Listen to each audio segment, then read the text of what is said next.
Hello everybody, Matt here from The Planet, and today this is the video where we're going to explain how I've been dieting over the last 10 weeks.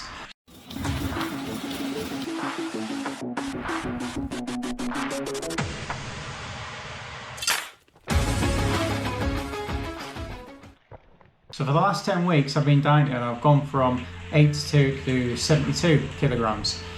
The weight itself isn't a problem at 82 kilograms, I've got no problem with that at all. But of course as a marathon runner, lighter is obviously faster, especially when you've got a little bit of excess body fat on there. So why did I want to do it? So basically I've seen progress in my running and gradually getting faster over time over the last few years for the same pace or for the same HR, for example. But it's only gradual, and if there's anything I could do to speed that up and get to the levels I want to get to, because I'm not getting any younger and I want to run a sub-3 marathon one day. I decided that weight loss was a way to go. Probably over the last 20 years, I've probably done 3 or 4 diets of some sort.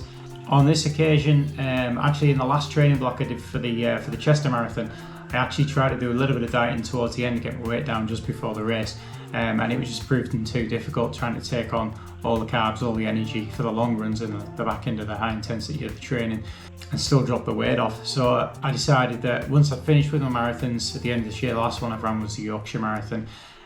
Straight after that I was going to jump into a diet, and initially I planned about 6 weeks to get the 75 kilos, but in the end I took it a little bit further and decided I was going to go to 72, so I took the 10 weeks to get this far. So the plan is now at 72 kilograms, 72, 73. I'm now going to keep this weight as I go into the next training blocks over the next 16 weeks as we lead into the Manchester Marathon. So how did I do it? So there's lots and lots of diets out there. You can follow a diet plan if you want it, but I don't. I tend to try and understand the food that you're putting into your body, do a little bit of research and put together my own diet plans to do with doing running plans. But basically, keeping it simple, 3 things that I cut out from my diet were things like rice, heavy carbs, pasta, didn't eat much of the pasta, and bread. And obviously, I don't have any bread here because I don't eat much bread anywhere. Things like sweets and chocolate, crisps, that kind of stuff, all that went. But obviously, you've got a bit of space to fill on the plate there. So a lot of that was replaced by more vegetables, larger variety of vegetables. Definitely cruciferous vegetables, which are heavily good for you. The key nutrients that you need when you're dieting. And even picking up things like that, more like the Sky yogurt, which I like, which is very high in protein. It says there on the side of the label. But very low in carbs as well. So it was basically a low carb diet is what I was doing. Also, I wasn't just dieting and reducing what I did. I wanted to understand quite a bit about how the body worked, how your body would process out the fat. I think if you can understand it a bit more, you can be a bit more aware. Maybe situations arise for your diet and the type of foods you want to eat and your choices of when and where you will eat. It can help, obviously, the more you understand, the better chance you've got. So for me, understanding nutrition, understanding insulin resistance, that was quite a big thing, and how the body processes sugars, carbohydrates, and fats out of the body was quite important, something I got into. Obviously I'm not getting into the detail of that, it'll be too much for this video today. But if you've got any questions about that, by all means ask me in the comment section, or if you've got any other questions about what I'm explaining today, then by all means drop me in the comments and I'll get back to you. So you might say the way that I dieted is similar to the keto diet, obviously being low carbs, but there are things that they don't allow you to eat on the keto diets, and there's things that they do want you to eat on the keto diet, which I wasn't really agreeing with. There's certain fruits that they won't allow you to eat if you're following a keto kind of diet, and even some vegetables that they don't eat because the fruits and the vegetables are considered too high on the glycemic index to be acceptable on the keto diet. Across the 10 weeks of the diet, I ate chocolate twice, 2 small chocolate bars. Other than that, no chocolate at all, and definitely no crisps, and no other forms of sweets or heavily processed foods. All the food that I ate was my own, that I cooked, prepared from single ingredient foods. So obviously as a runner I've got to keep running, and that's part of the way in which I lost weight. Apparently, from what I've read and what I've studied, your exercise can only contribute about 15% of your total weight loss. But nevertheless it helps. I would normally run in the evening times or the afternoon time, sometime after the biggest meal I was going to have for the day. So I'd do as much as I could to burn off most of the excess carbs. So that would mean there wouldn't be as much insulin required and as much insulin in the body and the blood, so the body could get on with processing out the fat. So obviously without as much energy I was normally have from the heavy carbs, I probably reduced my runs to about 10 or 15 kilometers. I think over the 10 weeks, the longest run I actually did was only 19 kilometers, which is still quite a lot, but consider that if you're training for marathons, you're running up to kind of like 30, 32 kilometer distances and even longer than that sometimes. So after about 1 month into the diet, we had the Alton Towers half marathon, and that was the one point through the diet that I decided I was going to put some effort into it and actually race the event. So I actually had a couple of days where I would eat quite a bit of rice and get or rice-based meals and get the energy up. And obviously that's the only, I did say 19 kilometers is the longest run. Obviously 21.1 kilometers is actually the longest I've run through this diet. Obviously I wanted to see progress on the diet, like every day or every few days. So obviously I was tracking this with a pair of scales that I got that would tell me what my body fat percentage was and my muscle percentage. So I want to make sure I eat enough protein to make sure that I don't lose any muscle mass, and the only thing that was really getting processed out of my body was fat. So the muscle percentage didn't drop at all. I know it's not the most accurate way of measuring it with scales like this, but it's all I got.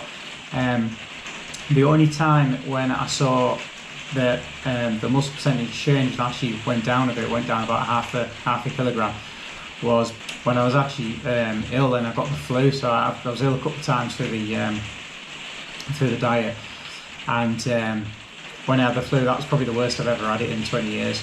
Although it didn't last too long. There was a good one day where I couldn't eat any food at all, and then the next day probably only ate like a really small half bowl of rice or something like that. If anything, the getting flu for a little bit helped the diet anyway. So I also did a little bit of intermittent fasting. Obviously I was monitoring my weight every single day. I'll show you, how I did that. I kept it in a spreadsheet, and found out if I wasn't hitting my weight goals, then I would do some intermittent fasting. So I'd have had my breakfast on the morning, I'd have my lunchtime meal, but then I wouldn't eat anything on evening time. And the evening time anyway, meals are reduced. Typically, I'd either fast, or if I didn't fast, then I'd be eating yogurt and fruit as my evening meal.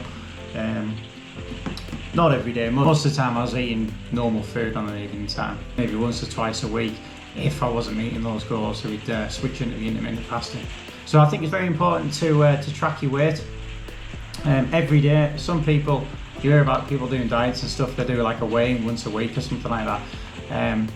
Not for me. I want to know, what's going on. So I'd measure my weight like at least once a day in the morning, if not twice a day, and record it on my spreadsheet. So looking at my spreadsheet, we started the diet just after the Yorkshire Marathon.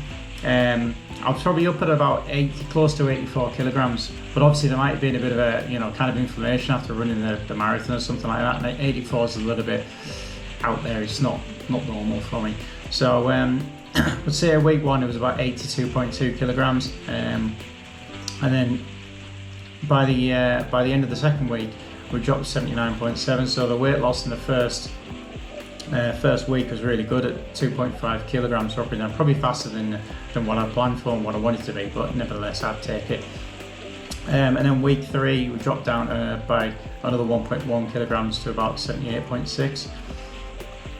And then weeks 4, 5 and 6 we got down to 76.4 kilograms, dropping of somewhere between half a kilo and 1 kilo every week, and that's probably where I was actually aiming to do it. We also had the Alton Towers half marathon in there at week 4 as well. And then from week 7 and week 8 it was a little bit more of a struggle. As you see, week 7 there we only dropped 0.3 of a kilogram, and it came back up to close to a kilogram in week 8 again. In week 9 is where we had the flu, so it actually dropped down 1.8 kilograms, quite a bit more than I planned to. But then by back to week 10 we actually dipped into the 72s, which is where I intended to be after 10 weeks of dieting. So now I'm reintroducing carbs to my diet. I'm probably not going to eat as much carbs because I want to I want to keep the weight low. I want to make sure I don't put too much on, but maybe half the week I'll be eating carbs. Obviously, before the build up to the big long runs and any big heavy workouts that I've got in the training block. But yeah, really looking forward to getting into this training block and see what we can achieve now in Manchester, the first marathon of the year.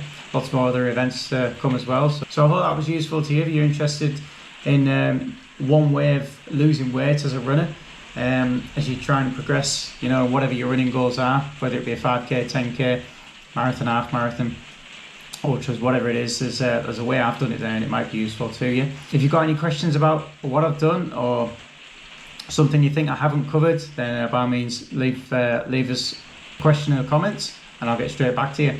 So yeah, thanks very much for watching. Please like, comment and subscribe, and we'll see you next time. And I'll leave you now with some photographs of all the food that I've been eating for the diet, as it doesn't have to be bad stuff. I think I've eaten reasonably well and been quite content with it, and obviously I'm going to keep going with it a little bit from now on. So